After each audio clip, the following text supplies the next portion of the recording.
हमने आपसे वादा किया था कि हम आपको कला, संस्कृति, इतिहास, मनोरंजन हर तरह की जानकारी देंगे। आज की स्टोरी बहुत ज़्यादा रोचक रहने वाली है। आज हम बात करेंगे सिक्कों की।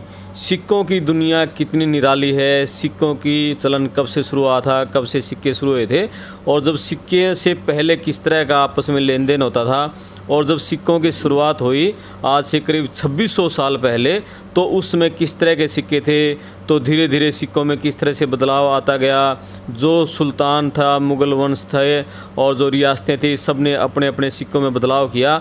तो मेरे साथ हैं अंकल गुलशन भारद्वाज जी। तो अंकल जी को सिक्कों के बारे में बहुत गहन जानकारी है। इनके पास हर तरह के सिक्के हैं। पहला सिक्का जो सबसे पहले शुरुआत हुई थी उससे लेकर वर्तमान समय तक के हर तरह के सिक्के अंकल जी के पास मौजूद हैं और पूरे देश भर में घूमकर दौरा करके यात्राएं करके अंकल जी ने सिक्के जुटाए हैं। एक हम कहें कि अंकल जी एक घूमता फिरता संग्रहालय हैं जिनके पास हर तरह की चीज़ें हैं। तो थोड़ा अंकल जी पहले तो ना लोगों ने ये कहा, हमने पीछे एक जो वीडियो बनाई थी जींद के राजाओं का इतिहास, उसमें लोगों का ये था पहले अंकल जी का परिचय विस्तार से कराओ। तो आप थोड़ा सा अपने बारे में विस्तार से बता दो पहले एक बार। मैं गुलशन भारद्वाज, मैट्रिक पास जी, लेकिन उर्दू, फारसी, गुरमुखी, हिंदी, संस्कृत ये सब भाषाएं जानता हूँ जी। और ये सिक्कों की जो शौक़ है इकट्ठे करने का कब से आपको चढ़ा था? ये ऐसे है, सन 1970 में हमारी दुकान पे एक्साइज वालों की रेड हुई। उस समय मैं भी दुकान पे बैठता था 1970 में। तो कुछ उसमें गोल्ड हमारा पकड़ा गया, उनसे लेन देन की बात हुई तो बात सिरे चढ़ी नहीं। फिर हमने उनको बस से थोड़ा मार पीट करके उनसे अपना सामान वापस छीन लिया जो उन्होंने पैक किया था ले जाने के लिए साथ। तो पुलिस केस बन गया। तो पुलिस केस में मुझे भी कोर्ट में जाना पड़ता था। तो कोर्ट में एक मेरे से कोई 6-7 साल सीनियर थे, वकील साहब थे, उनको सिक्कों का शौक़ था। अच्छा। तो जब मैं अपनी दुकान पे सबसे छोटा मेंबर होता था उम्र के हिसाब से, तो वो बाकी मेरे सारे ताऊ चाचा जी सारे बड़े बड़े थे उम्र में। तो वो वकील साहब भी मेरे से 6-7 साल ही बड़ा था। तो मेरे पास उनसे बातें होती थी, उनको सिक्कों का शौक़ था। तो वो मुझे कहते थे यार कोई आपके पास ऐसा सिक्का है तो मुझे देना। तो वो रोज़ जब कोर्ट में जाता था हमारी दुकान के सामने से लंघ के जाता था और जब भी उसे ऐसे मिलता था मुझे नमस्ते करके जाता था। मैं सोचता था यार इतना बड़ा वकील है मुझे नमस्ते करके जा रहा है, मैं बड़ा खुश होता था जी। तो 1-2 बार ऐसे दुकान पे सिक्के बिकने आ गए। तो 2 सिक्के आए चांदी के, वो सिक्के थे मोहम्मद बिन तुगलक के। वो सिक्के देखने में बड़े सुंदर थे। तो सिक्के लेके चाचा जी ने अपने डेस्क में रख लिए। भाई ये सिक्के ना हम दिवाली पे पूजन करते हैं तो सिक्के निकाल होते हैं वो उसमें डाल दूंगा। तो मैं था चाचा जी मुझे दे दो, मैं वकील साहब को सिक्के दूंगा, खुश कर दूंगा, खुश हो जाएंगे वकील साहब। तो चाचा जी ने सिक्के दिए, मैंने चाचा जी की बड़ी खुशामदें की। फिर चाचा जी ने मुझे 2 सिक्के दे दिए। मैंने जब सिक्के वकील साहब को दिखाए तो वकील साहब मुझे अपने घर ले गए, लंच का टाइम था। तो वकील साहब ने अपने सिक्के दिखाए तो उसने मुझे अकबर के सिक्के दिखाए चांदी के चौरस। मैंने चौरस रुपया कभी देखा नहीं था अकबर वाला। तो उसने कहा ऐसा करो आप मेरे से एक चौरस सिक्का ले लो, बदले में मुझे एक सिक्का दे दो तो आपके पास फिर वैसा एक सिक्का हो जाएगा, आपके पास भी 2 अलग अलग, मेरी कलेक्शन बढ़ जाएगी। तो फिर मैंने उनको ऐसे एक सिक्का दे दिया। फिर उन्होंने मुझे तांबे के सिक्के दिखाए, ये सिक्का अकबर का, जहांगीर का, शाहजहाँ का। तो इनकी कीमत क्या है? कहते हैं ये सिर्फ 1.5 रुपये का है। मैं फिर मुझे 10-12 सिक्के दे दो अलग अलग। तो उन्होंने मुझे सिक्के दे दिए। तो फिर क्या किया, तो मेरे पास एक लोहे की गुल्लक होती थी जिसमें बचपन में पैसे जोड़ते थे। तो मैंने सिक्के अपने गुल्लक में डाल दिए सारे। तो मैं जब भी टाइम मिलता ना ऐसे गुल्लक को खड़काता जैसे बच्चे खड़काते, देख मेरी गुल्लक में ये बादशाह कैद है, ये बादशाह कैद है जी। तो फिर जब वकील साहब कई बार दिल्ली जाते थे, वकील साहब भी एक्चुअली उनका काम भी सोने चांदी का था। अच्छा। वो भी दुकान पे जाते थे, उनके पास भी सिक्के दुकान पे आ जाते थे जी। तो फिर वो कहता मैंने दिल्ली जा रहा हूँ, अगर कोई आपने सिक्का मंगाना हो तो मैं ले आऊँगा। तो और मैं भी कभी कहता मेरे लिए चांदी के 2-3 सिक्के ले आना। वो हर बार मैं 1-2 सिक्के मंगाता रहेगा। मुझे भी ऐसे सिक्कों का शौक़ लग गया जी। मैं जब से फिर एक बार दुकान पे ऐसे ही कोई सोने की मोहरें लेके आ गया। तो मैं तो नए दुकान पे बैठा ही हुआ था, बैठा था दुकान पे। तो उनकी हमारा दुकानदार से सोने का भाव बना नहीं, तो वो अपनी मोहरें वापस ले गया। लेकिन हमारे रिश्तेदारी में था वो सुनार जी। तो बाद में जब लंच का टाइम हुआ मैं सुनार के पास गया, वो रिश्ते में मेरे दादाजी ही लगते थे। अच्छा। तो माँ जी आप सिक्के मेरे को दे दो ना। कहता आप लाला जी से भाव बना नहीं है, मैं आपका भाव बना देता हूँ ना। तो मैंने उनसे वो 13 सोने की मोहरें थी, वो 13 मोहरें ले ली, उनको बदले में सोना दिया, थोड़े पैसे दे दिए उस हिसाब से, उनका काम भी बन गया। मुझे भी पहली बार मैंने ये मोहरें खरीदी। और सबसे पहली मोहर मैं अपने कजन ब्रदर की शादी में अम्बाला गया जी। तो कुछ शादी ब्याह की रस्में करनी पड़ती हैं पहले, तो मैं अम्बाला सिटी पहले पहुंच गया। तो मैं अपना वो ब्याह शादी वाली रस्म निभा के सराफा मार्केट में चला गया। मैं वहाँ अम्बाला के से सराफों को 2-4 को जानता था, जिनसे हमारा लेन देन होता रहता था जी। उनकी दुकान पे गया, मन लाला जी कोई सोने की मोहर या सिक्का दिखाओ। उन्होंने कहा था आज एक मोहर आई है मेरे पास। उन्होंने मुझे सोने की मोहर दिखाई। तो मन लाला जी कितने पैसे दूँ? कहते अभी 195 रुपये का तो ये सोना है, तो आप 20 रुपये मेरे को ऊपर दे दो। तो 195 प्लस 20, मैंने पहली मोहर 215 रुपये की खरीदी थी। अच्छा। और उसके बाद ये फिर 13 मोहरें ये इकट्ठी खरीदी। कितने वजन की होती थी वो मोहर? एक मोहर होती थी 11 माशे, 11.25 माशे की। अच्छा। अच्छा, फिर ये गांव सहरड़ा ये मोहरें निकली थी। इसकी बड़ी अजीब कहानी है, कहो तो सुनाऊं? हाँ सुनाओ तो सहरड़ा गांव में एक किसान हल चला रहा था, वो चमार था। वो तो बाद में पता चला कि चमार है। तो वो जैसे खेत आसपास पड़ोसी के लगते हैं, एक ने खेत में हल चलाया, कुछ मिट्टी से लुबड़ा हुआ एक पित्तल का बर्तन सा निकला। मिट्टी काफ़ी चिपटी हुई थी, जैसे जीरी बीज रहे थे ना, मिट्टी गिल्ली होती है, काफ़ी चिपट जाती है। उन्होंने ठा के लोटा दूसरे खेत में डाल दिया, जहाँ 7 डोल लगती है। वो कई दिन पड़ा रहा। बाद में जो सरदारों के खेत थे, वो कुदरी सरदारों के बच्चे टाइम हमारे खेत में ये क्या पड़ा, उठा के अपने पापा को दिखाया। वो सरदार भी उसी खेत में अपना डेरा, उनका रिहाइश उसी खेत में होती थी, वो ले आए। वो एक्चुअली सरदार जी थे, बड़े शराबी कबाबी से थे। वो अपने मतलब कि लेके एक सुनार था सरदार। वो सरदार भी हमारे पास कई साल पहले दुकान पे काम कर चुका था एज ए कारीगर जी। उस सुनार के पास गया, कहा भाई ये मुझे सोने के जेवर बनवाने हैं पुराने। लेकिन मैंने उस समय हमारा सोने चांदी का दुकान सबसे बड़ा काम शहर में हमारा ही था। तो मैंने सब सुनारों का रखा था, अभी किसी के पास भी अगर सोने के सिक्के हैं, चांदी के सिक्के हैं, तांबे के, आप मुझे सोने से ज़्यादा कीमत दूंगा, चांदी का तो चांदी से ज़्यादा कीमत दूंगा। सभी सुनार, जो गांव के सुनार भी थे, तो अब जिसको भी सिक्का मिलता मुझे दुकान पे दिखाने आ जाते थे। वो सरदार जी ने तो सोना गलाना था, वो मेरे पास आए, भैया ये मोहरें आई हैं, 8 मोहरें हैं। तो कहता मैंने तो गलानी है, तो मैं क्या दूं? कहते हैं ऐसे है, आप ना एक हमें बदले में दे दो रम। उस टाइम मिलिट्री में रम की शराब आती थी जो ठेकों पे नहीं मिलती थी। कहता है एक मोर के साथ एक रम की बोतल दे दो। मैंने कहा भी मैं रम की बोतल कहाँ से लाऊं? वो तो मिलिट्री कैंटीन से मिलती थी, ठेकों पे मिलती नहीं थी। तो कहने लगा रिटायर फौजी आते हैं ना, हम उनसे 25 रुपये दे के एक बोतल ले लेते हैं, माँ आप मेरे से जितने का सोना 25 रुपये ऊपर ले लो जी। तो मैंने उनसे वो 8 मोहरें ले ली। और फिर 13 मोहरें पहले रखी थी। फिर वो सरदार कुछ अरसे बाद एक दूसरे सुनार के पास चला गया, वहाँ मोहरें बेचने। थोड़ी थोड़ी मोहरें करके कभी किसी को दे जाता, कभी किसी से सामान बनवा लेता। ऐसे करते मैंने वहाँ से 54 मोहरें गोल्ड की उस जगह ली। फिर उसका मैंने पूछा एक दिन, मस्त मुझे सरदार जी से तो मिला तो दो जिसके निकली हैं। फिर वो एक दिन बाज़ार में आया, मुझे उनसे मिलवाया गया। फिर मैंने सारी उससे बातचीत की। तो फिर मैं एक दिन उनके गांव में पहुंच गया, सुबह सुबह मोटरसाइकिल पे। गांव का नाम था सहरड़ा। तो वहाँ बस से गया था, बस से उतरे, सड़क पे उनका खेत था, पहुंच गया।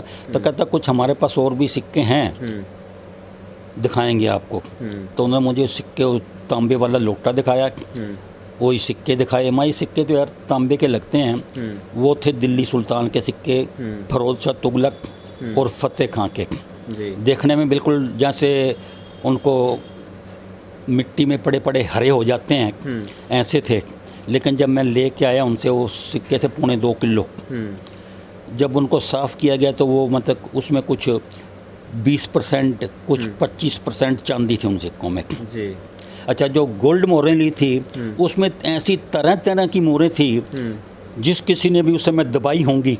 उस समय बैंक तो होते नहीं थे जी। हर कोई ज़मीन में, अपने घर, अपने खेत में ही ऐसे दबा देता था। तो उसमें सोने खिलजी वंश की, तुगलक वंश की, दास वंश की और बहमनी डायनेस्टी की।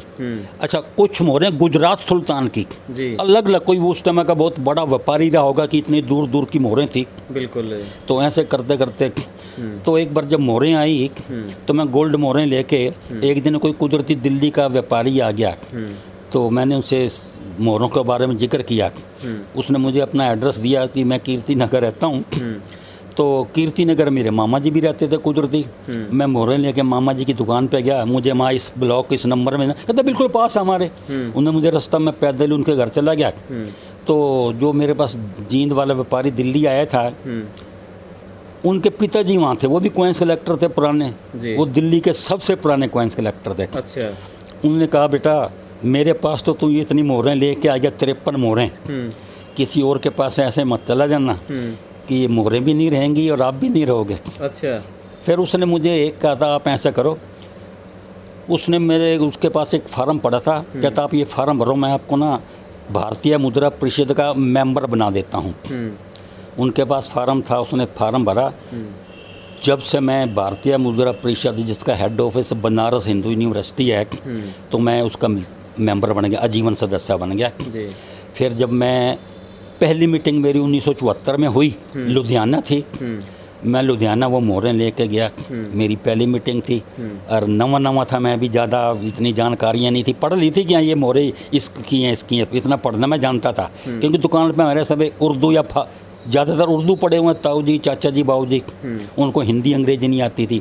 अखबार दुकान पे उर्दू की, बई खाता ताऊ जी उर्दू का लिखता थे, उनके साथ रह के मैं भी उर्दू सीख गया था, इसलिए मैं सिक्के पढ़ लेता था। और कुछ समझ में नहीं आते थे तो बाऊ जी से कहता चाचा जी वो बता देते ये नाम लिखा है बादशाह का। जब वहाँ बड़े बड़े जो इतिहासकार आए हुए थे, मैंने वहाँ उनको मोहरें दिखाई, वो देख के हैरान रह गए, इतने यंग लड़के के पास इतनी सारी गोल्ड मोहरें। सभी में से मांगने लग गए भाई अपना विजिटिंग कार्ड दो। मुझे नहीं पता था कि विजिटिंग कार्ड भी लोग मांगते हैं उस समय तक। अच्छा। मैं सबको अपना दुकान का नंबर जो BSNL वाला होता है वो देने लग गया और अपना घर का एड्रेस देने लग गया।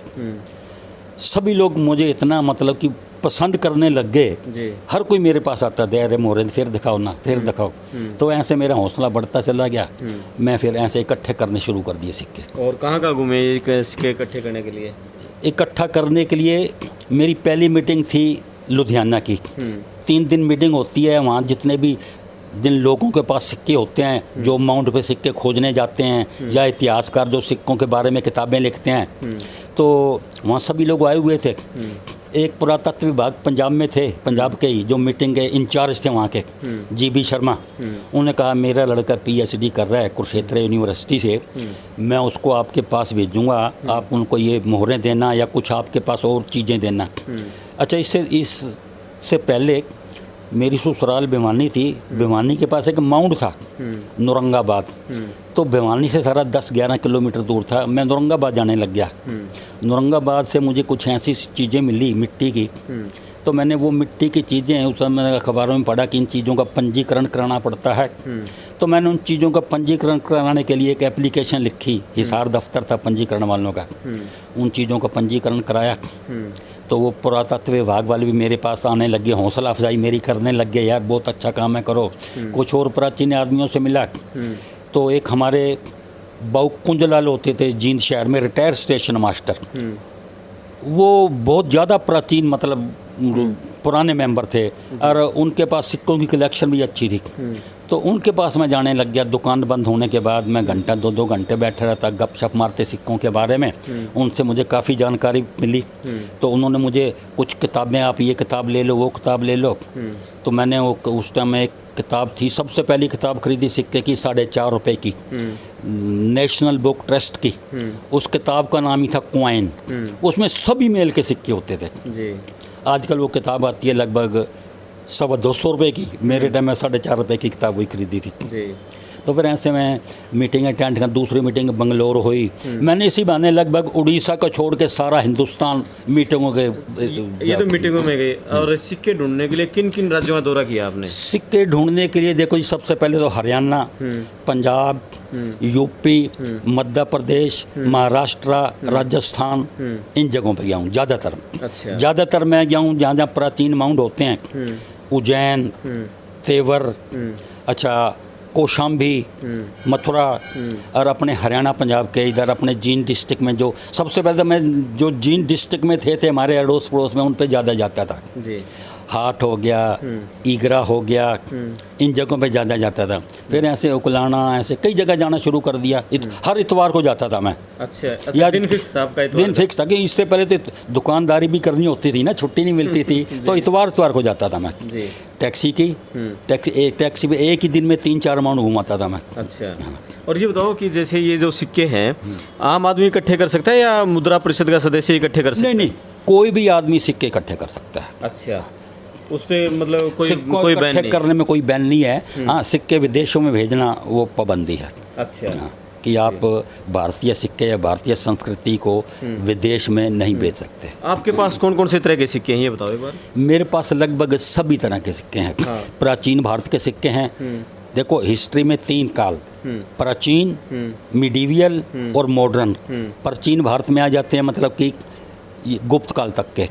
उसके बाद फिर सल्तनत काल आ जाता है, मुगल काल आ जाता है, और उसके बाद फिर मॉडर्न हिस्ट्री में ब्रिटिश इंडिया, भारत सरकार, रियासतें, ये आ जाता है। मेरे पास तीनों मेल के सिक्के हैं। सभी मेल के सिक्के हैं और कई धातुओं के हैं। अच्छा। सोने के, चांदी के, तांबे के, जस्ते के, रांग के, जी। इन धातुओं के सिक्के हैं मेरे और पास। लोग आपके पास सिक्के लेने के लिए आते भी हैं? हाँ, मैं मीटिंग में जाता हूँ, सिक्के आपस में अदला बदली कर लेते हैं। जब मेरे पास एक टाइप के अगर 20 सिक्के हैं तो मीटिंग में ऐसे मेरे जैसे और कई लोग आते हैं कलेक्टर, तो भैया आपके पास ये सिक्के हैं, मैं आपको बदले में ये देता हूँ, मुझे मेरे पास ये नहीं, आप ये दे दो। हम आपस में अदला बदली कर लेते हैं या उनको पैसे दे के ले लेते हैं। कोई ऐसे सिक्के खरीदना चाहे तो आपसे? हाँ, मैं सिक्के दे, जो मेरे पास एक्स्ट्रा होते हैं मैं दे देता हूँ, कोई ऐसी बात नहीं है। जी भाई, ये तो अंकल जी से हमारा इंटरव्यू हुआ है कि अंकल जी का परिचय करवा दिया और कौन कौन से सिक्के अंकल जी के पास हैं, और आपने इंटरव्यू पूरा सुन लिया। अब इसकी हम सिक्कों के बारे में बात करेंगे तो बहुत लंबी वीडियो बन जाएगी। कम से कम हम 4-5 पार्ट में वीडियो बनेगी। ये पार्ट 1 है। पार्ट 2 में हम जो सिक्कों की शुरुआत हुई थी उसमें बात करेंगे। फिर पार्ट 3, 4, 5 रियासतों के समय के मुगल कालीन उन सिक्कों में बात करेंगे। पड़ताल टीवी यूट्यूब चैनल पर आप इन अलग अलग पार्ट को देख सकते हैं, और हर एक पार्ट में जो दूसरी वीडियोज़ होंगी उनका डिस्क्रिप्शन में हम लिंक भी डाल देंगे। मैं आपका दोस्त करमपाल। वीडियो को शेयर करें, चैनल को सब्सक्राइब करें। धन्यवाद।